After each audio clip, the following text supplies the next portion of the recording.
Welcome to the Fearless Future podcast. I'm your host, Catherine McCourt, transformational life and business coach. This podcast is all about personal and professional transformation, business, and wellness. Today, I have the utmost pleasure of introducing you to Shabnam Naz Ansari. Shabnam was an executive in investment banking and spent 27 years in senior management positions. She also set up a for-profit insurance brokerage business from scratch. She is now the founder and CEO of the Volunteer Well organization, a nonprofit dedicating and focusing on her life's passion. Her journey to creating Volunteer Well is deeply rooted in personal and devastating life experiences. Her journey has not been easy and has been shaped by years of abuse in her marriage, a painful divorce, loss of custody of her kids, and lack of support from her family and community, which all led her on a search for deeper spiritual understanding. Through creating the Volunteer Well organization, she is now empowered to expand her mission to create a platform that strengthens families, connects communities, and unites humanity. Shabnam, such a pleasure to have you on the show today. I'm so excited that you decided to come on here and share your story, share your vulnerabilities, in hopes that if there are those out there experiencing similar things, that they can see the light and or to inspire them to take action, maybe in new directions within their lives. So thank you for joining the show. Thank you. Thank you so much, Catherine. I'm so glad to be here. Awesome. So Shamnan, you bring a unique topic to us, unique in the sense of how you are formatting volunteering. Thank you. Why don't you share with us what it is that you founded? What is the business? I know it's a nonprofit. It's definitely around volunteering, but how would you describe it to people when you meet them? Yes, so the Volunteer Well is basically a registered charity. It's a Canadian federally registered nonprofit charity. And the basic background of the charity is to connect everyone together based on the concept of volunteering. Now, if I look around the world today, the current reality is I see two major issues. One is in terms of people boxing others in terms of different discriminatory boxes. So we focus as humanity, we focus more on what divide us or what is different among us rather than what unite us or what is common among us in terms of our shared value. That's a major aspect that I see in terms of issues around me. And the other major issue is in terms of that even if there are people who are volunteering to their skills, their efforts, their money, their wealth, their abilities, they are volunteering to a local charity.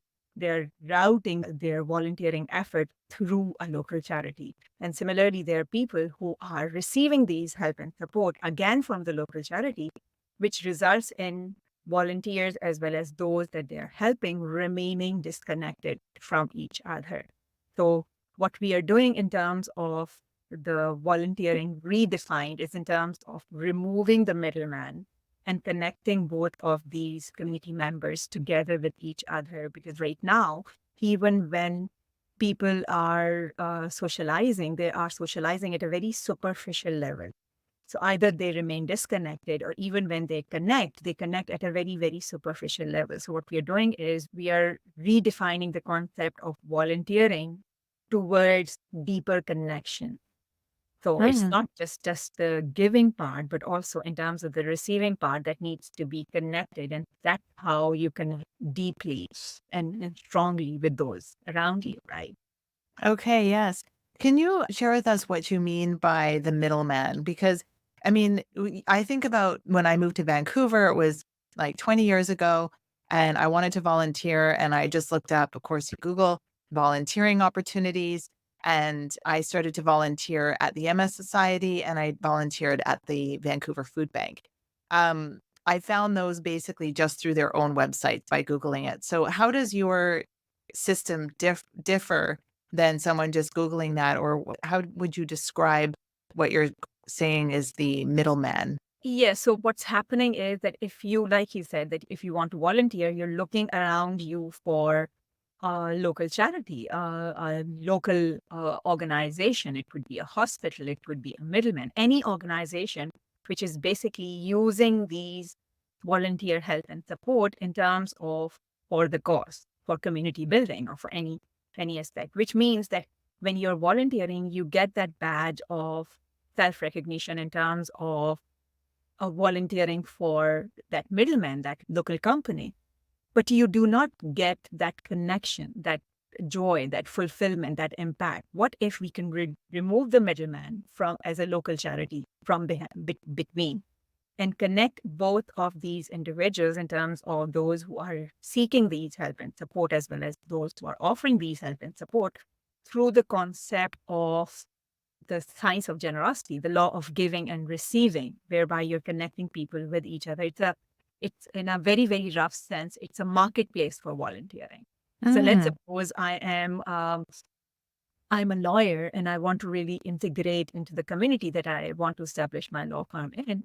I go on this platform by the name of volunteer-well.org and I register my services as, let's suppose, once a week pro bono legal advice that I'm offering to anyone who is looking for that advice for free. So it's, in a very rough sense, it's a marketplace for volunteering. Okay, great. And so, of course, most of what I do on this podcast is really understand people's purpose and why it is that they are doing what they're doing or how it is that they came about that. So, what is it about volunteering that attracted you, or what is it that made this, I'll say, your life mission? I imagine this is your life mission. So, what is it that brought you to this point of launching Volunteer Well?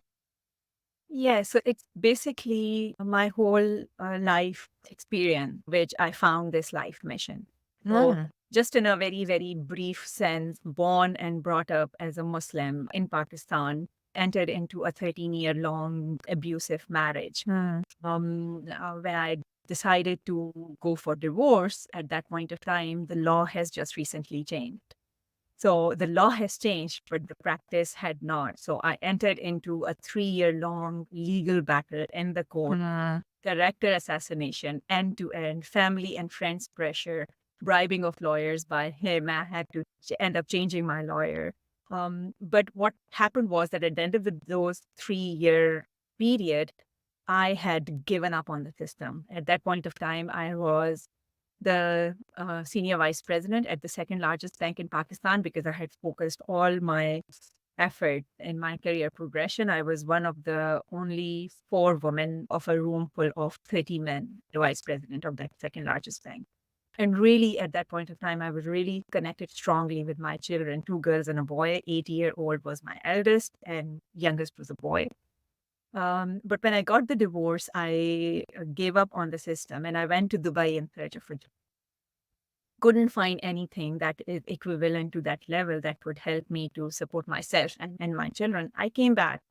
And as soon as I came back, my ex applied for the custody of the children through the Mm. was at my weakest in terms of not being supported by my friends and family, didn't have the courage and strength to go through another court case battle. I went to the court and I handed up the custody of my children with my own hand to him. And I left the Mhm. country as a rebel. And rebel in terms of all its manifestation, in terms of rebel against the system, the fellow countrymen and women, my family, my friends, my norms, my society, even my religion. But when I later on started studying my holy book, I realized that this is not what the divine want. What everybody else is following is just hearsay. And at the very root, divine just wants from us 2 basic things. One is that whatever we are given, be it in terms of our wealth or money or resources, time or skills, we are given as a trustee, as a caretaker. It is to be spent for the benefit of others. So volunteering is central to the cause. The second is that we are not to judge or exclude any human being in terms of all the discriminatory boxes that we are so used to of boxing people in. But what we are expected to do is to connect people based on what makes us human: love, compassion, care, justice for everyone. And these 2 key divine principles are at the foundation of this charity. I kept on fighting for the custody of the children, staying here and fighting the court battle in Pakistani court. Got them reunited with me after 8 years. And Amazing. I reunited them with me. I realized that I'm not a mother to them anymore. So I'm still trying to get to know them, still trying to bridge the gap. My eldest is now 25. My younger one is now 21, a year-old son. I've got a bonus daughter from my current marriage and a 7-year-old daughter. So through all of that, I made my lifelong mission to connect communities whereby no one feels isolated. No mother has to go through what I went through. And this is the basic background of why I started this charity. Wow, what a story, Shabnam. I mean, you obviously have been through a lot and can probably share a lot of insight around the turmoil that you suffer to help others get through their situations with better clarity and obviously maybe avoid some of the pains that you were going through yourself in your situation. Now, Volunteer Well is not just for women of domestic violence or not just for women or men, I guess, as well, that have suffered abuse in their life. Tell us about what Volunteer Well focuses on in terms of volunteer or demographic. Who typically would people find on Volunteer Well to help support? So, in terms of the way we are carrying out the mandate, the mission is through, in a very, very rough sense, two basic ways. I mean, one is obviously in terms of the marketplace for volunteering, giving, and receiving. And that is the platform in terms of the website. In addition to that, we also run programs and events for the key marginalized segments. And when I say key marginalized segments, I'm talking about the 7 identified segments which are normally discriminated, such as elderly, youth, women, new immigrants, people with disabilities, low income families. And the 7th segment is anyone facing racism, be it in terms of LGBTQ plus communities, non-binary individuals, Black, Indigenous, people of color families. And the way we run these events and programs is to empower these segments in terms of, again, we are flipping the script here. So rather than asking everyone to support these segments, what we are doing is we are empowering these segments to become volunteers on our platform in a concept of paying it forward. And that's how we are connecting the communities with these segments at the center of our effort and our mandate.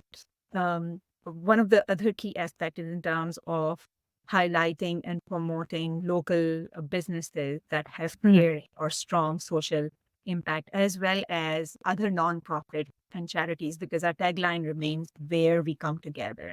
So the idea is to join hands together. So the concept of again, I would talk about divine because that's where the basic mindset is coming from. When you talk about the source, the universe, it talks about abundance, it talks about collaborations and partnership. It does not talk about scarcity or competition at all. And that is reflected in all our platforms, including bringing all the nonprofit and charities together so that together we are able to move the needle in terms of shattering these discriminatory boxes. Okay. So how do people get involved then? They would go to Volunteer Well, they would select, I guess, an area of interest. So whether it's through businesses, whether it's with individuals, how would you describe, I guess, the roadmap of what they would do if they're interested in getting involved with Volunteer Well? Yes, if you would like, or anybody would like to support the cause, there are basically 5 ways. First, in terms of whatever you can do. It could be your skill that you can teach. It could be any of your volunteering act that you would like to give. It could even be you becoming a company buddy for somebody feeling isolated. It could be anything that you would like to do. So come on the platform, register as volunteer. When you register as volunteer, you can select which of the different categories you would like to volunteer these services in.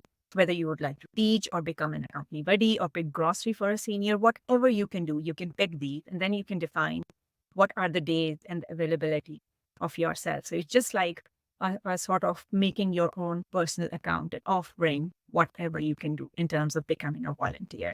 And I would suggest and I would recommend that do whatever you can. And at times we think that we cannot give, but even by by becoming an accompanying buddy, you can do so much. The other way is in terms of asking for help, because our societal norm has created that shame, that hesitation of asking for help. What we fail to realize is that when we are not receiving or when we are not asking for help, we are actually disconnecting that loop. We are disconnecting the momentum of the law of generosity, of the law of giving and receiving, the science of generosity.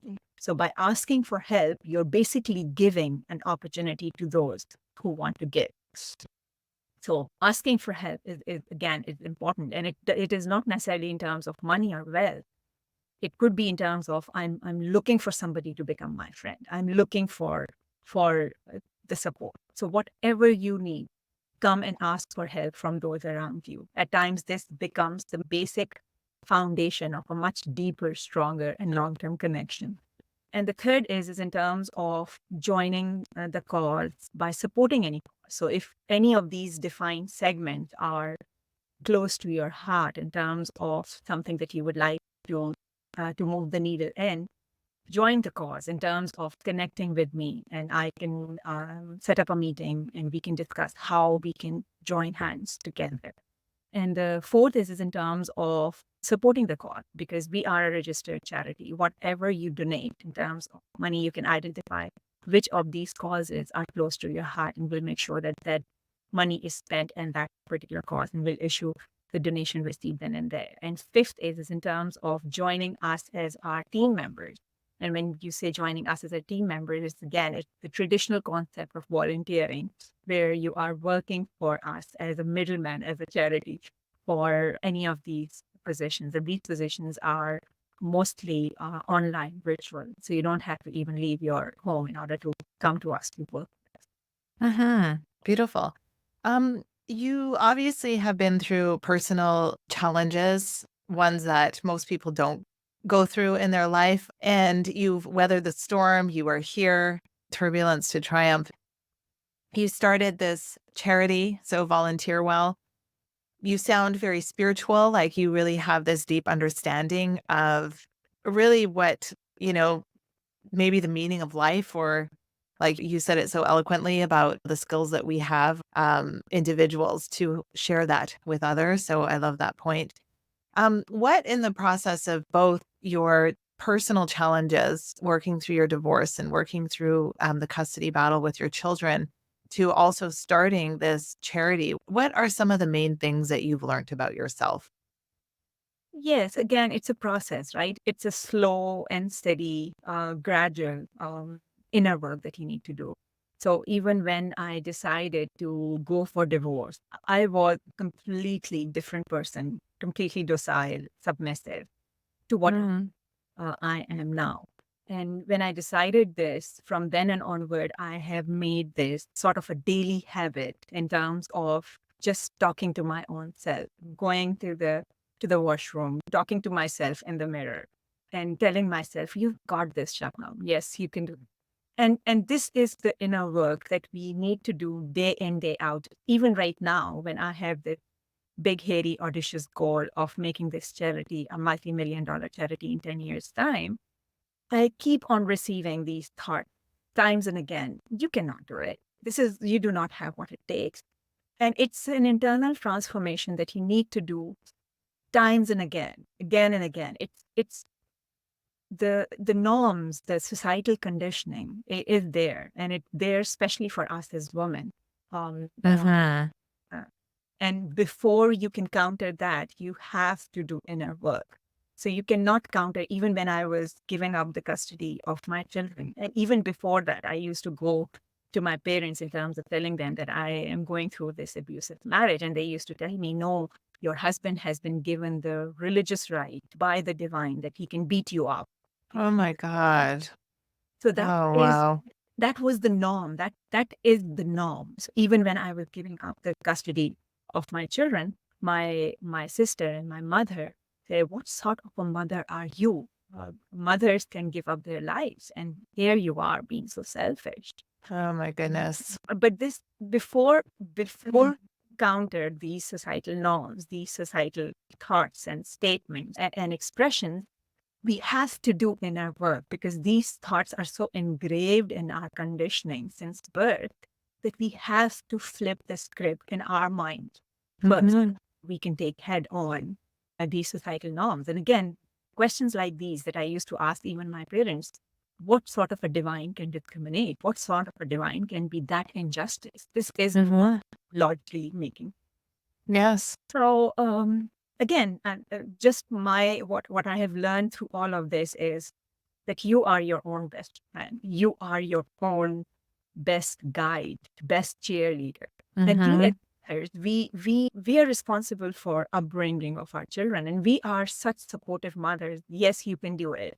When our children are walking, and we are so supportive. But when it comes to us, even small, tiny, mini mistake just gets forward in our mind, become self-critical and self-judgmental.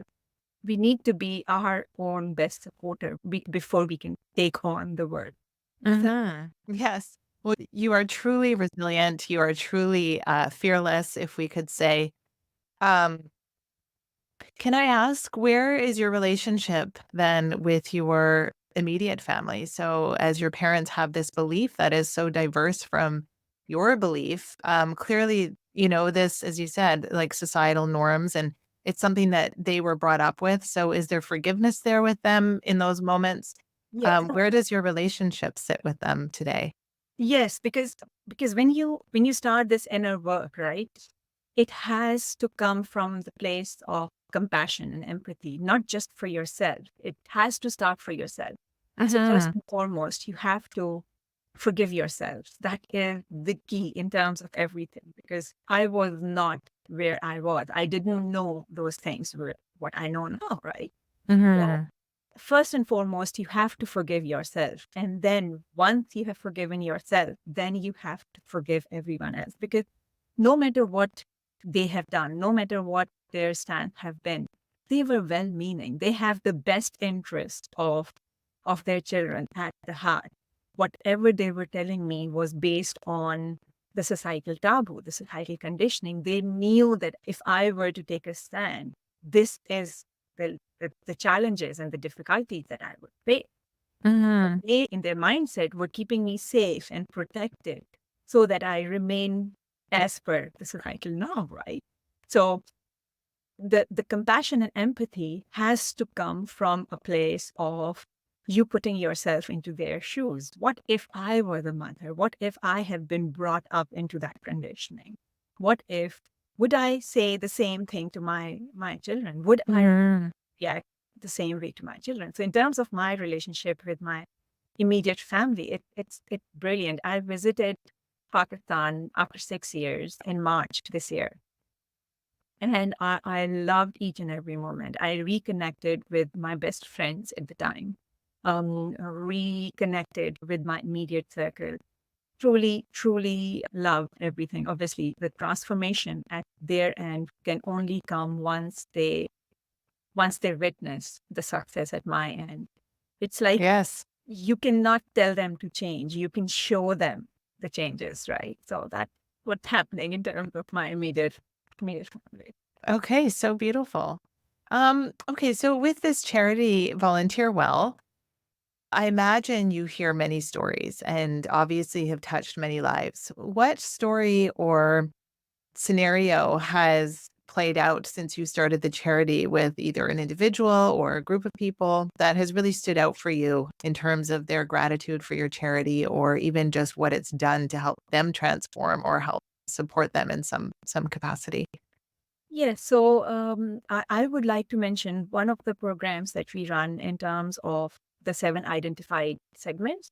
So one of the program is Senior Care Connect, and what we do is we meet weekly, and we start this session with fitness exercises, and then we go on to go for ice breaking exercises and arts and crafts activities and digital literacy for seniors. So one of the major aspect of the seniors going for fitness exercises or yoga or any of these exercises is that they go to these fitness exercises, they say hello, they say bye, and then they leave. The major differentiating factor in terms of our program is that it is aimed to make these seniors volunteers for each other. That is the end goal of our program. That is the basic idea. So what we do is we make sure that these seniors are able to integrate and connect deeply with each other so that they're able to give and receive from each other directly. So we play these ice-breaking socializing sessions and these weekly meetups. And one of these sessions is in terms of world map, telling us about what is close to your heart, bringing anything that is a part of your culture, your diversity, and sharing stories around. So because of these exercises, I have got many, many stories through which I can see the impact. I can see the profound impact. So one of the seniors who joined us when we were playing the ice-breaking session, when he joined for the first time, he could not complete his session because he started crying. He has lost his wife in the last 6 months, and he was really feeling depressed and down and isolated. But he continued with the sessions, and with the best of time, you can see major improvements in him, buying brand new shoes and showing everyone that I've bought for him. It's so nice. Him cracking jokes, him really going out loud in terms of his volunteering for other seniors, picking them up, doing whatever he can. So even in terms of arts and craft session, him sitting with a person, another senior who is almost blind, and really helping her out and doing her art as well as his own art. So, and you can see his review, his testimonial on our website as well as on our Insta pages as well as on our Google business. So his reviews are there, but what we have seen in terms of him really getting younger. So all of us have him really getting younger day by day, week by week. And that's such a profound impact. And then all of these seniors becoming so engraved and interconnected with each other and to the community. It's so profound. And there are many, many stories. If I go on, I can tell you so many. What a beautiful story. Yes, I bet you have so many amazing ones. Just to clarify, on the website, it talks about being an online platform, which it is, meaning people connect through Volunteer Well. But how does it work in terms of online? Is there like the online volunteering, like you said, people can help support also from their home, but there's also the ability to help within your community. So can you just like clarify that piece for what people can expect? Yes. So in terms of the online platform, like I mentioned, it's a marketplace for volunteering, right? So I'll explain it in terms of, let's suppose I'm looking for furniture, maybe a bed set. So I go on Facebook Marketplace, I type or I identify the geography and I say furniture, whoever is selling. And the Facebook Marketplace would pop over all of those who are selling furniture. Similarly, if let's suppose I'm looking for a legal advice, I go on this platform and I type my geographical location in terms of the postal code, and I search if anybody is offering the legal advice for free. And if they are, it would crop up. If there is no one, you're most welcome to put in a request. So if, for instance, if I am a lawyer and I want to help out and I have not yet put up the volunteering services, I can search for those who have put in a request for legal services. So it goes both ways in terms of putting in a request as well as asking for requests around you. But there could also be a possibility of somebody wanting to teach maybe a certain skill online. So in that particular case, the available space for them is worldwide, right? The platform is worldwide. You can use it for your locations based on your specific requirement, or you can use it for a much bigger scope as well. Okay, great. You also mentioned this massive goal that you have for your 10-year goal, really to be a multi-million-dollar charity. But besides that, you had also mentioned to me when you and I first met, about just the global expansion. So, what is it that you envision for Volunteer Well and that global expansion? Yes, so I envision, and I do not know if anybody else has done that for a charity before. I envision the charity to be present in over 100 countries in Mm. 10 years' time. And the way I'm looking at this charity is in terms of establishing the Grimsby and the West Niagara region as our model region, and then scaling it up through a franchise model. Now, that franchise model for a charity, I do not know if has been established or been done by anyone before, but that is something that is what we are doing in terms of scaling it up through a franchise model. One, Mhm. we established the West Niagara region as a model region. Okay, yes, just for the listeners. So, Shabnam is located in Ontario originally. But yes, wanting global reach. So obviously, if anyone's listening to this and if they're thinking of, I'd like to start a nonprofit, I'm not sure what that might look like. Maybe reach out to Shabnam and get connected and see if there's an opportunity to help expand Volunteer Well. Um, Shabnam, what, if anything, as mentioned, this podcast, we talk about transformation, business, and wellness. And Volunteer Well certainly is about wellness in so many different capacities. What are some of your default or main wellness tools that you use when you are, working hard at Volunteer Well and maybe under stress and getting through your weeks and your days? What do you typically fall into in terms of a wellness routine or tools? Yes, in terms of the wellness routine, I've got my daily habits pretty streamlined, and those have been streamlined for a long time now. Yes.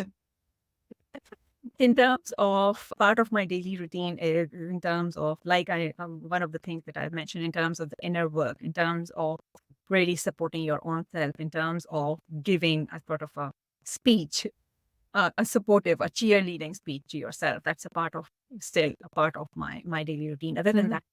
that, in terms of my affirmation, my daily affirmation. And those daily affirmations are both aligned with in terms of the utter and deep gratitude that I feel towards each and everything, toward even my upbringing, towards the universe, towards my spouse, towards my children, towards the way that I have become and what I am becoming.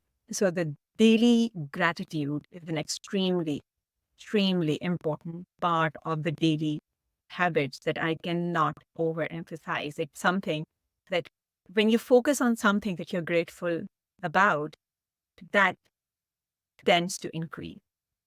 If you ignore something that you have and you should have been grateful about, that thing gets taken away. So the whole idea of you, if you want to increase blessing and abundance and success and prosperity in your life, focus on and be grateful on what you already have. And even if at times you might not find something, just look outside to the nature, the sun, the leaves, the beauty, the everything Mhm. provided in abundance, even the air that you breathe in. Even, when you think about gratitude, like you say, sometimes it's really hard to dig deep and find like what's going right at this moment when we're, when we're in the thick of something that's quite a dilemma. But even just the fact that you can see, hear, taste, smell, all the very basic things in life that we take for granted every single day that is given to us is something to be grateful for. So, yeah, I really love those points. Exactly. Um, I'm sorry. Just wanted to Go add, ahead. Yeah. in terms of our language that we use for when we are grateful, it has to be without any caveat. It cannot go for Mm. that. Yes, I am financially independent, but I need more money. You cannot add any caveat. You have to focus on what you have. So the idea is that you cannot say that I have to carry out a certain responsibility, right? So the selection of words has to be very important.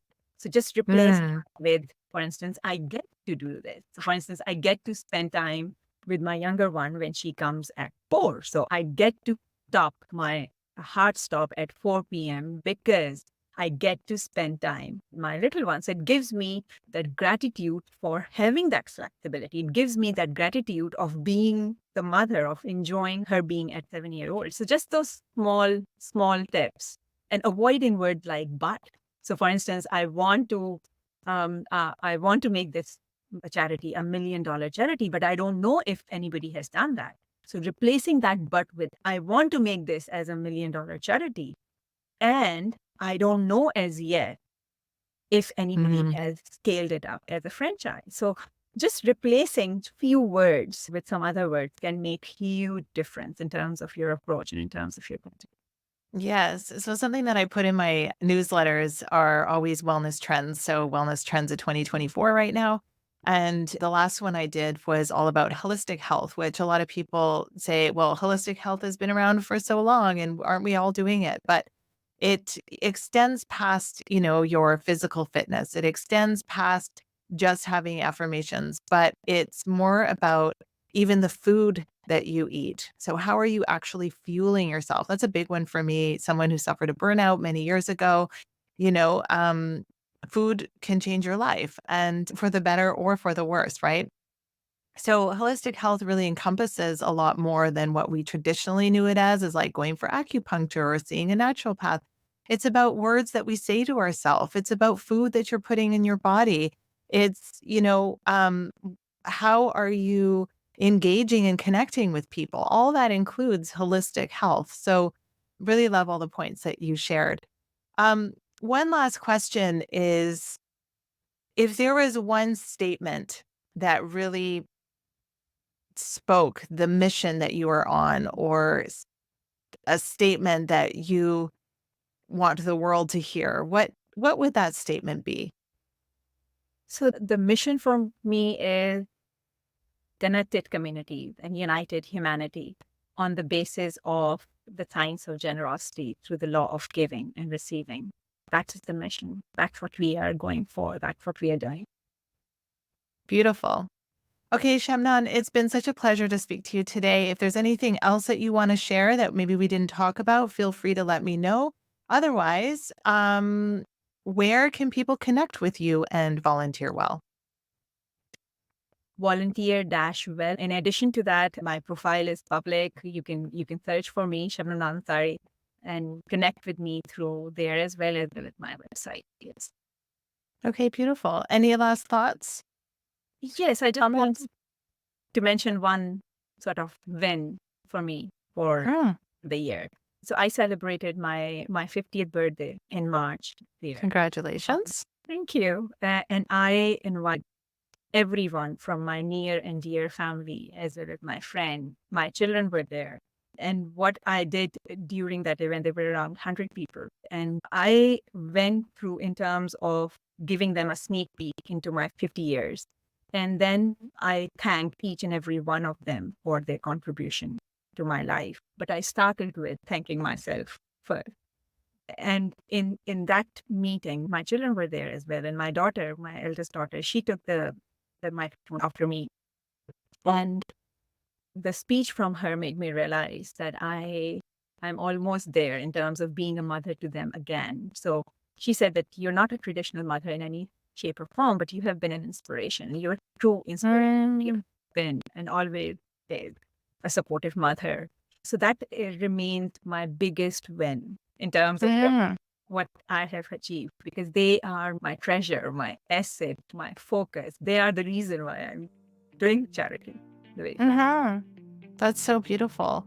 And, that's a true example of sometimes when we're going through the shit, if we can call it, we never recognize where it's going to lead us or what the whole purpose of it is for. And I mean, not that it was a purpose for you and your children to endure what you did, but certainly where you're at today helps show you that, your resilience and your dedication to what you believed and getting to where you want it to be has been an inspiration to your children and has affected them in a really positive way. So congratulations.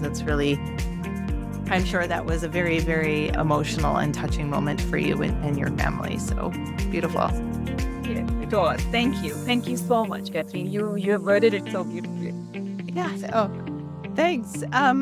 Okay, well, Shabnam, it's been such a pleasure to have you on the Fearless Future podcast today. I really love you sharing your story. I love your mission. Volunteering is so important. I know, like you mentioned, even, people struggle sometimes with like, how can I get involved? Or I don't have the time even for myself and my family. How can I do this? And there's so many ways. And so if you are looking for opportunity, check out Volunteer Well and Shabnam's platform and see how you can get involved. So thank you very much for being a part of the show today, Shabnam. Thank you so much, Catherine, for inviting me and for all that you're doing. Really, really amazing. Thank you. Thank you.